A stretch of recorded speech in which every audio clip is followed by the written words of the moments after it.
So we need to have a conversation about expectations for Lab 1. So what we're going to do is we will go over Lab 1 in detail. I will read you the lab. I will read you what the lab is saying, not just in words, but what I mean by it. Remember that this is a software specification.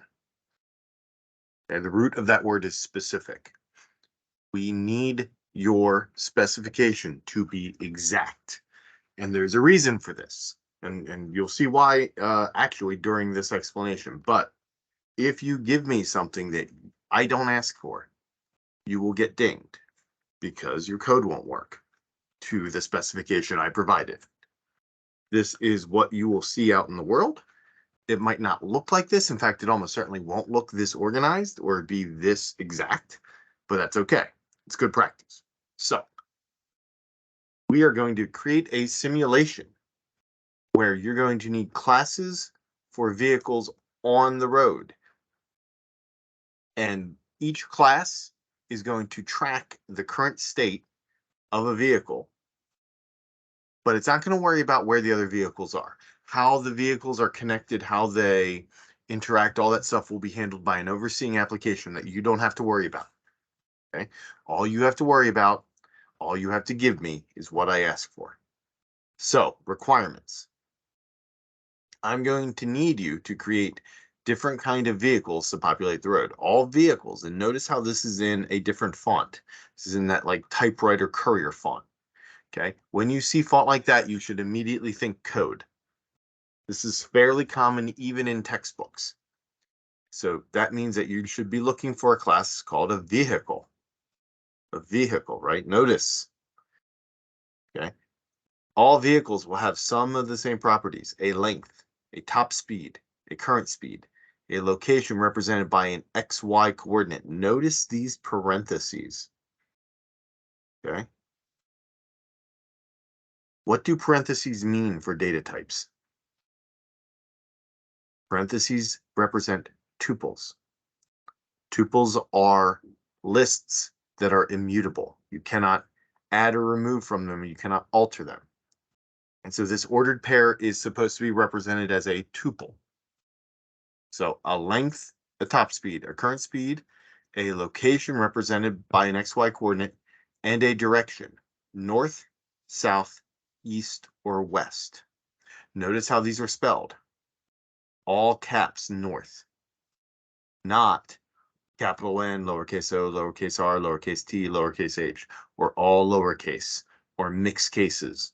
Okay. The word all caps north is different than mixed case north. If you give me lowercase values, that is not correct. All vehicles are able to turn left, right, accelerate, decelerate, and move. Turning will change a vehicle's direction by 90 degrees. Accelerating or decelerating changes the vehicle's current speed, but in a way that is unspecified.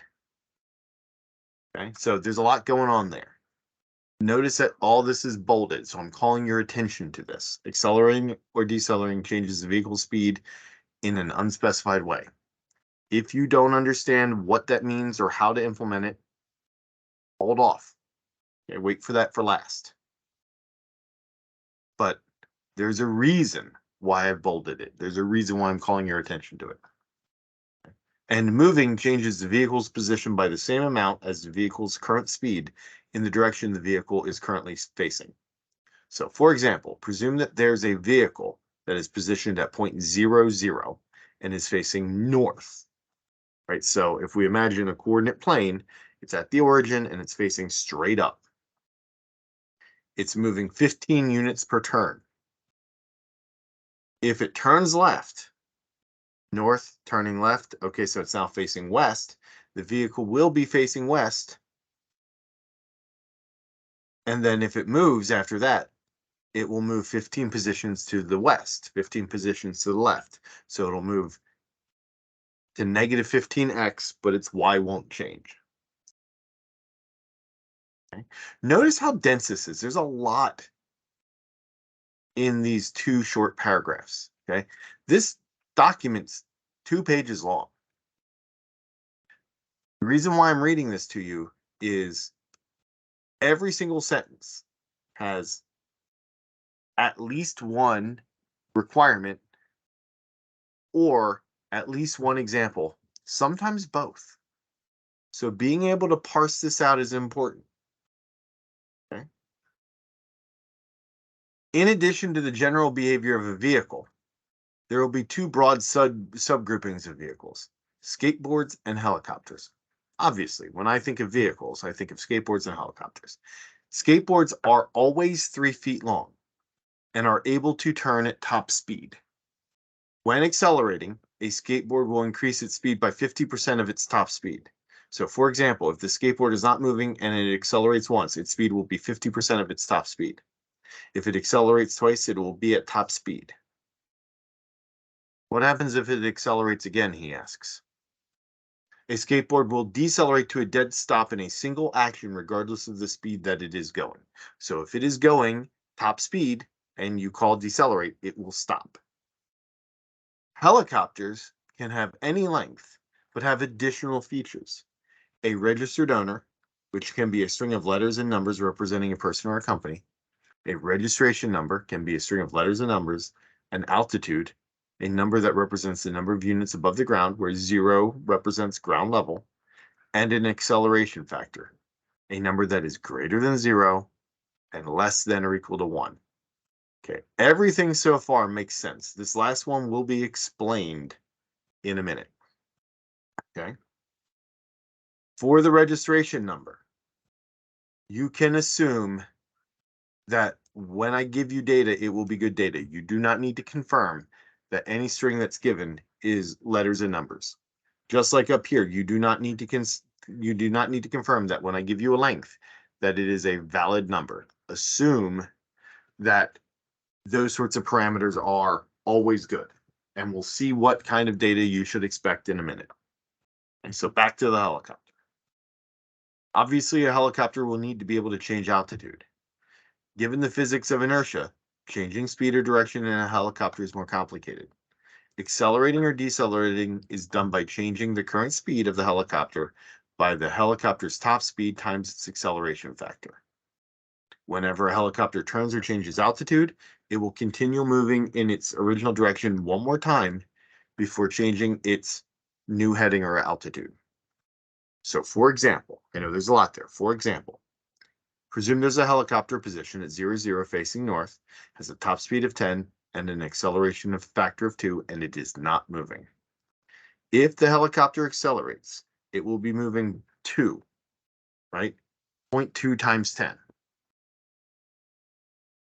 When the helicopter turns left, it will first move north by 2 units, right? Whenever a helicopter turns or changes altitude, it will move in its original direction one time before changing to its new heading or altitude. So the helicopter turns left, it moves north by whatever its current speed is, which is 2. Then turn left to face west at 0.0, 2. Right? It moved north.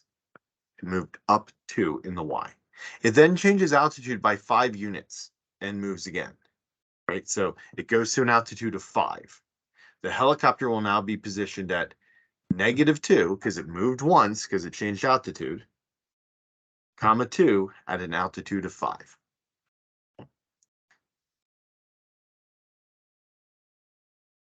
Lab requirements. You are to create 3 different classes using object-oriented principles in design. These objects are vehicle, skateboard, and helicopter. Vehicles will have their length, top speed, current location, and direction declared at instantiation.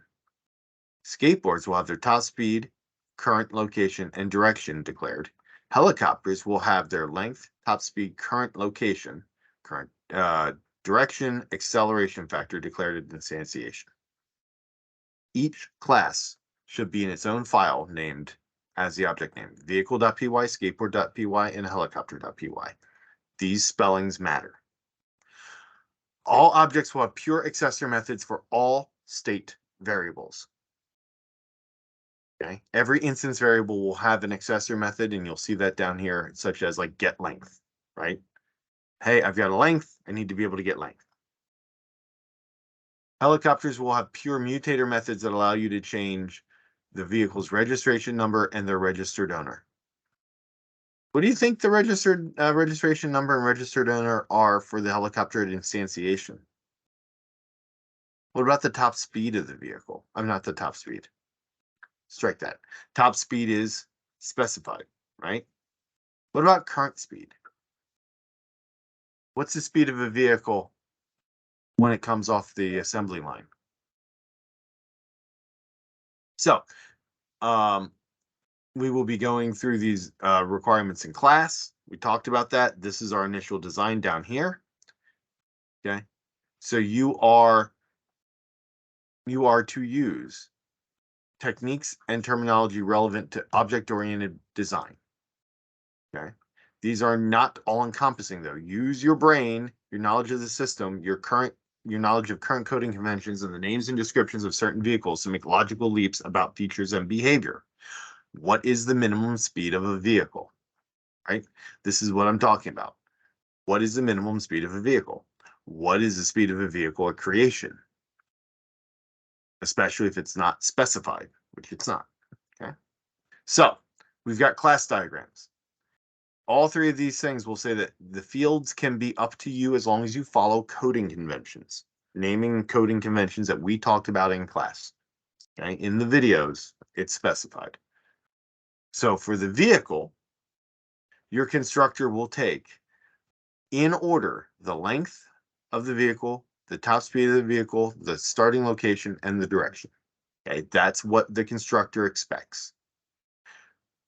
Contrast this with the skateboard, which will take a top speed, a location, and a direction. No length. As opposed to the helicopter, where length is back, top speed, location, direction, and acceleration factor. And then behaviors. Okay. Pure accessor methods. Get length, get top speed, get current speed. Get location, get direction. And then it's going to have methods, turn left, turn right, accelerate, decelerate, and move. Notice all of these behaviors are described up here, right? Turning changes a vehicle's direction by 90 degrees. How you store this stuff internally, the fields, right? That's up to you. But when I give you an initial direction, expect it to be north, south, east, or west, spelled like that. And when I say get direction, I expect north, south, east, or west to come out. Skateboard. Get length, get top speed, get current speed, get location, get direction, turn left, turn right, accelerate, decelerate, move. Hey, look, they're the same behaviors. Cool. As opposed to helicopter, where get acceleration, right? That's your acceleration factor that you're going to get out. You know, hey, what's the acceleration factor? Well, we can call that. Get registration number, get owner, get altitude. We also have these down here, set registration number. Hey, notice it says STR. That's not the name of the variable. That's the type. That is telling you what sort of variable we're going to need. All these other methods so far don't need any parameters to be completed. Right? It requires no additional information other than any required parameters it takes for these things to be declared as methods. As opposed to set registration number, we need to give it a registration number, which will be stored as a string. Set owner, same thing. Move, accelerate, decelerate, turn left, turn right. Those are basic, right? Again, we've got descriptions of how they work here. And then change altitude, float. Hey, it's going to be a floating point value. Okay, so that's a decimal. I wonder how this works. Something to think about. Change altitude doesn't have a basically go up or go down. It just changes altitude. So I wonder how we can make that work using this one method. Is a mystery. Okay, so a lot of details. Is this all you have available to you? No. You also have this. Now notice, this is a lot of information. Okay. So it's going to, when I run this, it's going to be a wall of text at you. But notice the first thing we do is we import vehicle from vehicle, skateboard from skateboard, and helicopter from helicopter. And then we try to construct the vehicle, which should fail, and you're allowed to mine this thing for information. So then we try to construct it and we get output. And then we go down and we try to test vehicle accessor methods in skateboard. And what you'll see is I'll print out a heading, and then I'll print out 3, and then a tab, which will format things for us, keep our formatting nice. And then it stops and it prints out a string version of v1.getLength. So when we run this, it's going to come over here, right? And that's it. That's all the output. But notice on the left is what I expect, on the right is what I get. On the left is what I expect, on the right is what I get. Left is what I expect, right is what I get.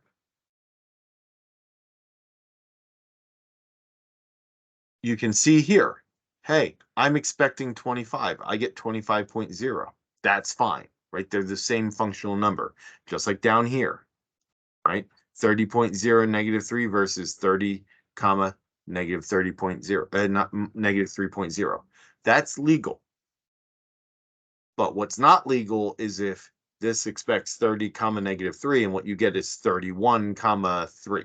That's bad. Test the inherited accessor method for vehicle and helicopter. So here is our skateboard tests. Then we come down and here's our helicopter tests. And here's some acceleration and deceleration, right? Altitude stuff. And you can come down and you can see how all of this is called and what behaviors are being done, okay? I encourage you